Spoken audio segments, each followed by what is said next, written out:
बिस्मिल्लाहिर्रहमानिर्रहीम। अस्सलाम वालेकुम नाज़रीन, आप यूट्यूब चैनल देख रहे हैं।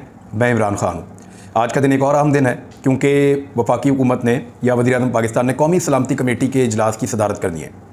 इसके अंदर फ़ौजी क़यादत बैठती है और काबीना के अरकान बैठते हैं। वज़ीर-ए-आज़म पाकिस्तान इसकी सरबराही करते हैं, आर्मी चीफ़ होते हैं, DG-ISI होते हैं, DG-ISPR भी गालबन वहाँ पर होते हैं और दीगर लोग वहाँ पर बैठ के कौमी सलामती के मामलों के ऊपर बातचीत करते हैं। ये हमेशा से यह मीटिंग होती रहती है। पाकिस्तान में कौमी सलामती के इशूज़ जो हैं वो रहते हैं। ख़ास तौर पे हमारे जो सरहदी इलाके हैं अफ़गानिस्तान के साथ लगते हैं या भारत के साथ लगते हैं, इनके ऊपर और पाकिस्तान के अंदर दहशतगर्दी के मामला भी अक्सर होते रहते हैं, तो उनसे निपटने के लिए ये बड़ा अहम फोरम है। लेकिन इस मरतबा इस मीटिंग से पहले कुछ चीज़ें हुई हैं, आप ज़रा गौर कीजिएगा। मुझे ऐसा लगता है कि पाकिस्तान की फ़ौज को एक कंट्रोवर्सी में घसीटने की कोशिश की जा रही है और ये चीज़ मैं आपके सामने रख देता हूँ कि मुझे ऐसा क्यों लगता है। देखिए, वज़ीर-ए-आज़म मुलाकात करते हैं आर्मी चीफ से और DG-ISI से, और उसके बाद पार्लियामेंट के अंदर करारदाद आ जाती है अदलिया के खिलाफ, यानी अदालत के फैसले को मुस्तरद कर दिया जाता है उस करारदाद के अंदर। और करारदाद मैंने आपको पिछले वीलॉग के अंदर पढ़ के सुनाई है कि एक्चुअली वो करारदाद कहती क्या है। लेकिन इस करारदाद के हवाले से कुछ बड़े अहम सवालात हैं जो अब उठना शुरू हो गए हैं। यानी इस करारदाद को किन लोगों ने पेश किया और इस पर दस्तखत किन लोगों के हैं। एक तो बलूचिस्तान अवामी पार्टी की जानिब से इस करारदाद को पेश करवाया गया। दूसरा, जो करारदाद के ऊपर दस्तखत मौजूद हैं उन्होंने एक बड़ी अजीब सूरत हाल पैदा कर दी है। यानी करारदाद पे दस्तखत करने वाले ज़्यादा लोगों का ताल्लुक मखसूस नशिस्तों से है। यानी उन लोगों को आपको पता है सीट मिलती है वफादारी के एवज है कि आप हमारे वफादार रहें, हम आपको ये नशिस्त दे देंगे। कोई बड़ा लीडर इस करारदाद पे दस्तखत नहीं कर सका। शहबाज शरीफ ने खुद भी इस करारदाद के ऊपर दस्तखत नहीं किए, बिलावल जरदारी ने इस करारदाद के ऊपर दस्तखत नहीं किए, खुर्शीद शाह साहब के मुझे इसके ऊपर दस्तखत नज़र नहीं आए। यानी पॉलिटिकल पार्टीज़ के राणा सनाउल्लाह साहब के भी मुझे इसके ऊपर दस्तखत नज़र नहीं आए। वो लोग जो अपने सियासी मुस्तकबिल को महफूज रखना चाहते हैं उनमें से किसी ने भी इस करारदाद के ऊपर दस्तखत नहीं किए। क्यों नहीं किए ये एक अलग बात है। वैसे अगर इस करारदाद के ऊपर पूरे 300 से ज़्यादा लोगों के भी दस्तखत होते तो फिर भी इसकी कोई कानूनी हैसियत नहीं थी।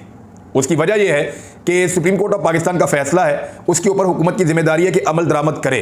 करारदादों के जरिए से फैसले रिवर्स नहीं हो सकते। अगर करारदादों के जरिए से फैसले रिवर्स हो जाते तो बाजी में सियासी हुकूमतें बहुत सारे फैसले करारदादों के जरिए रिवर्स करवा चुकी होती। मिसाल के तौर पे यूसुफ रज़ा गिलानी की नाअहली, मिसाल के तौर पे नवाज शरीफ की नाअहली, मिसाल के तौर पे सज़ा जो मिली नवाज शरीफ साहब को, और बहुत सारे ऐसे फैसले करारदादों के जरिए उनको रिवर्स किया जा चुका होता। लेकिन ये हो नहीं पाया, अब भी नहीं हो पाएगा। लेकिन आप गौर कीजिए कि शहबाज शरीफ साहब पहले फ़ौजी क़यादत से मुलाकात करते हैं, उसके बाद कौमी असम्बली में ये करारदाद लाई जाती है। ऐसा लगता है कि जानबूझकर पाकिस्तान के इदारों को कंट्रोवर्शियल करने की एक कोशिश है। और अभी कौमी सलामती कमेटी की मीटिंग होनी है, उसूलन तो उसके अंदर कौमी सलामती के इशूज़ ज़ेर बहस आने चाहिए। लेकिन आप गौर कीजिए कि कुछ ऐसे सहाफ़ी जिनका ताल्लुक PMLN के बहुत करीबी हलकों से है या वो PMLN के बहुत चहीते हैं, मैं आपको बता देता हूँ। एक्चुअली इसमें जो लोग PDM के बहुत करीब हैं उनमें से चंद सहाफ़ियों ने, जिनमें हामिद मीर शामिल है, इन लोगों ने इस चीज़ को हवा देना शुरू की कि कौमी सलामती की कमेटी बहुत अहमियत इख्तियार कर गई है, वो मीटिंग बहुत ज़्यादा अहम हो गई है क्योंकि आज असम्बली ने मुस्तरद कर दिया है सुप्रीम कोर्ट ऑफ पाकिस्तान का जो बेंच का फैसला है, उसको मुस्तरद किया पंजाब में और खैबर पख्तूनख्वा में इलेक्शन के हवाले से। लिहाजा कल होने वाली कौमी सलामती कमेटी की मीटिंग बड़ी अहम हो गई है। अब ये एक मरतबा फ़ौज को दोबारा घसीटा जा रहा है इस मामले के अंदर। मेरे ख्याल में ये कल परसों तक पता चल जाएगा। मुझे नहीं लगता कि फ़ौज को अपने आप को इस मामले के अंदर लाना चाहिए। एक इदारा है काबिल एहतराम सुप्रीम कोर्ट ऑफ पाकिस्तान, उसके मौजूद जज साहब जिनमें चीफ जस्टिस ऑफ पाकिस्तान शामिल हैं, उन्होंने एक फैसला दिया है कि 2 सूबों के अंदर आईने पाकिस्तान के मुताबिक इंतखाबात करवाए जाएं। अब इसमें तो फ़ौज का कोई लेना देना है नहीं, या फ़ौज इसके अंदर कोई रोल प्ले कर नहीं सकती है कानूनी और आईनी तौर पर, ना उनका इसके साथ कोई ताल्लुक है। इलेक्शन के लिए सिक्योरिटी फ्राहम करनी है, ये हुकूमत की जानिब से वजारत दिफा और वजारत दाखिला की जानिब से या सूबाई हुकूमतें जो निगरान बनी हुई है उनकी जानिब से सिक्योरिटी फ्राहम की जाएगी, जबकि जो फंड्स हैं वो वजारत खजाना की जानिब से फ्राहम किए जाएंगे। इसमें फ़ौज का तो कोई रोल कानूनी और आईनी तौर पे नहीं है। लेकिन कुछ सहाफ़ी जानबूझकर इस मामले को वहाँ जोड़ रहे हैं। एक्चुअली ये किया क्यों जा रहा है, गौर कीजिए। इमरान खान साहब ने अब नहीं कहा, वो पहले दिन से जब से जनरल बाजवा के साथ उनके इख्तलाफात थे उसके बाद से लेकर अब तक इमरान खान साहब लगातार कह रहे हैं कि फ़ौज भी मेरी है, मुल्क भी मेरा है। और वो ये भी कह रहे हैं कि ये फ़ौज मेरे मुल्क के लिए मेरे से भी ज़्यादा ज़रूरी है। वो ये कह चुके हैं, एक मरतबा नहीं कई मरतबा कह चुके हैं, और उस वक्त भी कह चुके हैं जब जनरल बाजवा के साथ उनके इख्तलाफात अपने उरूज पर थे, उस वक्त भी इमरान खान ने कहा। लेकिन अभी मैंने देखा कि PMLN के सोशल मीडिया से जुड़े लोगों ने और मीडिया से जुड़े लोगों ने इसको हवा देना शुरू की और उन्होंने कहा कि इमरान खान शायद यू टर्न ले रहे हैं और अपना मौक़िफ़ बदल रहे हैं। देखिए, एक बात क्लियर रखिएगा, जो लोग भी रिजीम चेंज ऑपरेशन के खिलाफ हैं वो पाकिस्तान की फौज के खिलाफ नहीं है, वो एक पॉलिसी के खिलाफ है कि बंद कमरों के अंदर चंद लोगों ने बैठकर फैसला किया, और अब तो उन लोगों के नाम भी सामने आ रहे हैं। जनरल बाजवा खुद कन्फेस कर रहे हैं कि वो चीजों के अंदर शामिल हुआ करते थे, वो खुद एतराफ कर रहे हैं कि वो चीजों के अंदर किस हद तक अंगेज थे। तो लड़ाई उस पॉलिसी के खिलाफ थी, फौज के खिलाफ लड़ाई नहीं है। ये पहले दिन से लेकर अब तक बात बड़ी क्लियर है। इमरान खान साहब ने भी बड़ी क्लियर रखी है कि मेरी फौज मेरा मुल्क है, और इसीलिए वो ना मुल्क छोड़कर जाते हैं ना वो फौज से झगड़ा करना चाहते हैं। और कई मरतबा उन्होंने कहा कि पाकिस्तान की सबसे बड़ी सियासी जमात को फौज के साथ लड़ाने की साजिश हो रही है, और अब एक मरतबा फिर यही कोशिश की जा रही है। लोगों को गुस्सा दिलाने के लिए इस किस्म के स्टेटमेंट दिए जाते हैं कि अब क्या बयानियां लेकर आएंगे, अब तो फौज के साथ सुलह हो गया। फौज के साथ जंग नहीं थी, लड़ाई जो है वो बंद कमरों में फैसला करने वाले चंद ऐसे किरदारों के साथ थी जो इस मुल्क का फैसला एक बंद कमरे में करके कौम के ऊपर मुसल्लत कर देते हैं, और एस्टेब्लिशमेंट के साथ एक लड़ाई है। जनरल बाजवा उसका एक किरदार है, एक बड़ा किरदार, लेकिन उसके बावजूद फौज के साथ कभी किसी ने, और फौज पाकिस्तान के अंदर से है, कोई बाहर से नहीं आई हुई, ये पाकिस्तानी भर्ती हुए हैं फौज के अंदर, उनके जज्बात भी पाकिस्तानियों से मुख्तलिफ नहीं हो सकते। जैसा पाकिस्तानी सोचते हैं वैसा ही पाकिस्तान की फौज भी सोचती है। अभी हाल ही में एक इंक्वायरी की गई है, बहुत बड़े पैमाने पर पाकिस्तान की एस्टेब्लिशमेंट ने करवाई है कि चेक किया जाए, क्योंकि एक रिपोर्ट उनको दी गई थी और कार्रवाई डालने वालों ने ये रिपोर्ट दे दी थी।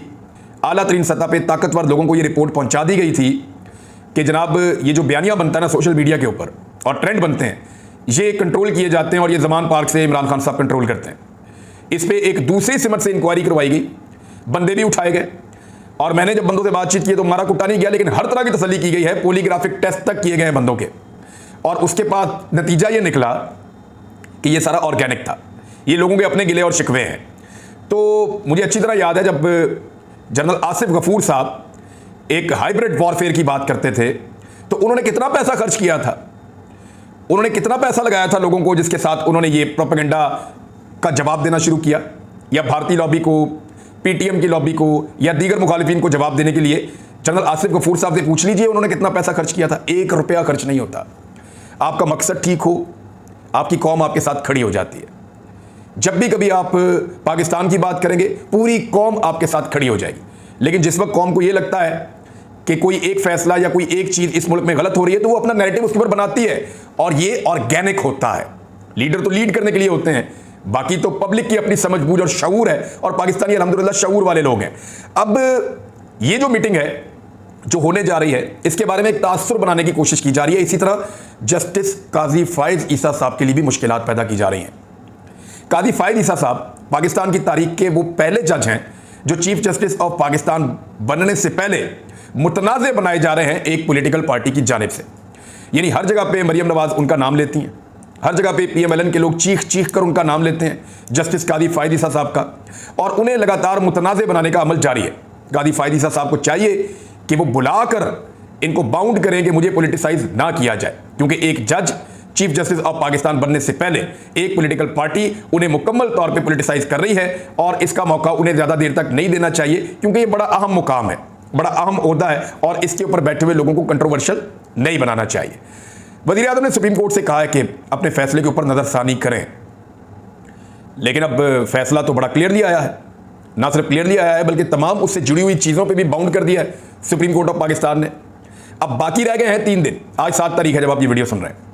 3 दिन के अंदर अगर फंड्स फराहम नहीं करती इलेक्शन कमीशन को वफाकी हुकूमत, तो फिर मामला आगे बढ़ेगा और पता चलेगा कि ये ऊंट किस करवट बैठता है। 2 बहुत बड़े बहरान आने वाले हैं पाकिस्तान पे, उनसे मैं आपसे बात करता हूं, लेकिन पहले अली अमीन गंडापुर की बड़ी ड्रामाई गिरफ्तारी हुई है। अली अमीन गंडापुर के तमाम मुकदमात में उनकी जमानत मौजूद थी, उनके वकला उनके साथ मौजूद थे, और सेशन जज की अदालत के अंदर मौजूद थे। वहाँ पर उनके वकला भी थे, वो खुद भी थे, तमाम बेल्स उनकी मिल चुकी थी उन्हें। और उसके बाद जो वहाँ पे सीनियर पुलिस ऑफिसर जो डीपीओ हैं डेरा इस्माइल खान के, वो आते हैं वहाँ पे और वो कहते हैं कि मुझे ऊपर से ऑर्डर्स मिले हैं कि मैंने अली अमीन गंडापुर को अरेस्ट करना है, हत्ता कि उनके खिलाफ कोई केस नहीं है। अदालत ने पूछा भी उनसे, लेकिन उन्होंने कहा कि नहीं, मुझे इनको गिरफ्तार करना ही है, और फिर उनको गिरफ्तार किया गया। बल्कि वहाँ पर यह भी कहा गया कि इनके ऊपर तौहीन अदालत लग सकती है, तो उसके लिए भी तैयार थे। तो अली अमीन गंडापुर ने कहा कि ऊपर से ऑर्डर आए, तो ऊपर कहाँ से आ गए, ऊपर तो अल्लाह ताला है। बहरहाल अली अमीन गंडापुर ने तमाम जमानतें होने के बावजूद गिरफ्तारी दे दी है। लेकिन हैरत अंगेज तौर पे जैसे ही अली अमीन गंडापुर की गिरफ्तारी हुई, वैसे ही एक बहुत पुराना उनका क्लिप जो धरने के टाइम पे मौजूद था, उस क्लिप को निकालकर वायरल किया गया और जियो टीवी ने, समा टीवी ने, एक दो जगह पे और इसको वायरल किया गया। पहले से निकाल कर रखा हुआ था, इनको आइडिया था कि आज अली अमीन गंडापुर को गिरफ्तार किया जाएगा, और गिरफ्तारी के बाद हमने ये वाला जो एक क्लिप है इसको निकाल के, जो ऑडियो का है, उसको हमने वायरल करना है। तो वो फौरी तौर पे वायरल किया गया कि जी ये वाला मामला है, इस वजह से गिरफ्तारी हो रही है, वैसा हो रहा है, ऐसा हो रहा है। एक्चुअली तो ये जंगल का कानून ही है, एक आदमी के पास जमानत मौजूद है और अदालत गिरफ्तारी से रोक रही है, उसके बावजूद गिरफ्तार करने वाला ये कहता है कि ऊपर से ऑर्डर है, और ये भी नहीं बताता कि ऑर्डर किसने दिए हैं और कितना ऊपर से ऑर्डर है, तो ये चीजें वो नहीं बताता। बहरहाल अली अमीन गंडापुर की गिरफ्तारी से ये सोचा जा रहा है कि शायद इससे इमरान खान की सपोर्ट कम होगी, या उनकी हिफाजत करने के लिए जो लोग आते हैं या उनकी सिक्योरिटी के मामला जो हैं उनमें रखना पड़ेगा। मुझे नहीं लगता ऐसा होगा, ये पाकिस्तान की अवाम का मामला है। पाकिस्तान की अवाम ने इमरान खान को लीडर के तौर पर फिलहाल कबूल किया हुआ है, और वो उन्हें वोट भी डालना चाहते हैं, उनको सपोर्ट भी करते हैं, उनकी हिफाजत के लिए भी आते हैं। तो इसमें बंदे गिरफ्तार करने से मुझे नहीं लगता कोई फर्क पड़ेगा। फजलुर रहमान साहब का बहरहाल काफी नुकसान कर दिया आज। अली अमीन गंडापुर अगर गिरफ्तार ना होते तो फजलुर रहमान साहब की सियासत डेरा इस्माइल खान में बची रहती, लेकिन अली अमीन गंडापुर की गिरफ्तारी से फजलुर रहमान साहब की मकबूलियत कम होगी डेरा इस्माइल खान में, और अली अमीन गंडापुर की मकबूलियत में इजाफा होगा। वो पहले ही फजलुर रहमान को कई मरतबा शिकस्त दे चुके हैं, तो इस मरतबा फजलुर रहमान साहब की सियासत को पूरी तरह से तबाह कर दिया है। एक बहरान जिसका मुझे आपको बताना था, आटे और बिजली का एक बहुत बड़ा क्राइसिस आ रहा है। फ्यूल प्राइसेस पाकिस्तान में बहुत ज़्यादा बढ़ गई हैं, और बिजली की कीमतें गुज़िश्ता एक साल में जब से इंपोर्टेड हुकूमत आई है, इन्होंने कहा था कि हम आधी कर देंगे। आधी करने की बजाय इन्होंने दुगनी कर दी है बिजली की कीमतें। एक तो आम आदमी गर्मियों के अंदर जब पंखा चलाएगा, जब उसका बिजली का इस्तेमाल ज़्यादा होगा, पानी का इस्तेमाल ज़्यादा होगा, तो फिर वो बिजली का बिल नहीं दे पाएगा। दूसरा, बदतरीन लोड शेडिंग का आपको सामना करना पड़ेगा, वो इसलिए कि पाकिस्तान के पास इतने ज़्यादा वाटर रिजर्व नहीं हैं कि पाकिस्तान बिजली बना सके। जून और मई के महीने में, मई और जून के महीने में बिजली का बहरान आएगा, और आटे का एक बड़ा खौफनाक बहरान दोबारा पाकिस्तान में आ सकता है, क्योंकि देखें जो आटा 1100 रुपए की बोरी मिलती थी वो अब आपको 3100 रुपए की मिलती है, और आने वाले वक्त में ये मजीद महंगी हो सकती है। उसकी वजह यह है कि सिंध के अंदर इस मरतबा गंदम की प्रोडक्शन कम हुई है गुज़िश्ता साल सैलाब की वजह से। पंजाब ने इस कसर को पूरा करना था, लेकिन गवर्नमेंट ने इस पर तवज्जो नहीं दी और कोई ऐसी पॉलिसी नहीं बनाई जिसके बाद ज़्यादा गंदम की पैदावार पंजाब में की जा सकती। तो जब पंजाब के अंदर पॉलिसी नहीं बनी और इसके ऊपर तवज्जो नहीं दी गई सियासी मामलात की वजह से, तो पंजाब में वैसे ही गंदम नॉर्मल तरीके से पैदा होनी थी। अब यहाँ पे यालाबारी हुई है, बारिशें हुई हैं खड़ी फसलों के ऊपर, और इस मौसम के अंदर यालाबारी, बारिशें, धूप ना निकलना, इस चीज़ का मतलब जो है वो तमाम किसान भाई समझते हैं। टीवी पे तो खबर चलती है ना कि मौसम खुशगवार हो गया, लेकिन आप किसान से पूछें वो कितनी तकलीफ में होता है जब मार्च के आखिर में और अप्रैल में बारिशें हो रही हों। और इन बारिशों ने, यालाबारी ने काफ़ी नुकसान पहुँचाया है पाकिस्तान में फसलों को, और एक परसेंटेज है, मुझे भी इसका आइडिया नहीं है, लेकिन मेरे एक दोस्त बता रहे थे कि 15% से ज़्यादा का नुकसान हुआ है। अब इस नुकसान के बाद जो गंदम की कीमत है फी मन देही इलाकों के अंदर, वो 5000 रुपए से भी ऊपर चली गई है। तो इतनी ज़्यादा गंदम फी मन कीमत होने के बाद कैसे मुमकिन है कि आटा सस्ता मिले? आने वाले दिनों में आटे का बहरान भी खुदा न खास्ता पाकिस्तान में पैदा होगा। गवर्नमेंट को फौरी तौर पे इसको हल करना चाहिए, क्योंकि सऊदी अरब ने $2 अरब देने की बात की है। $1 अरब के लिए पाकिस्तान की बात चल रही है यूएई से। ये पैसा पाकिस्तान को मिल जाए, IMF पाकिस्तान को ग्रांट दे दे, तो सबसे पहले ग़िज़ाई किल्लत को दूर करने की कोशिश करनी चाहिए पाकिस्तान में, और सारे लोगों को सब्सिडाइज आटा देना चाहिए। इस तरह जिस तरह आटे की थैलियाँ बांटी जा रही हैं, लोग वहाँ पर जांबक हो रहे हैं। ये पॉलिसी एक चीप पॉलिटिकल स्टंट तो हो सकता है, आप थोड़े बहुत वोटों के लिए तो ऐसा कर सकते हैं, लेकिन इससे फ़ायदा नहीं होगा। इससे उल्टा लोगों की जाने जाएंगी। आप सस्ता आटा, सब्सिडाइज आटा पूरे पाकिस्तान के अंदर फराहम कीजिए, क्योंकि सफेद पोश तबके की पहुंच से आटा बाहर होता जा रहा है। 1000 रुपये अगर आप किसी आदमी को देते हैं और उसके अंदर 5 किलो 7 किलो आटा आता है, तो वो 1000 रुपया तो उसका 4 दिन के अंदर खत्म हो गया, एक कुंबे का।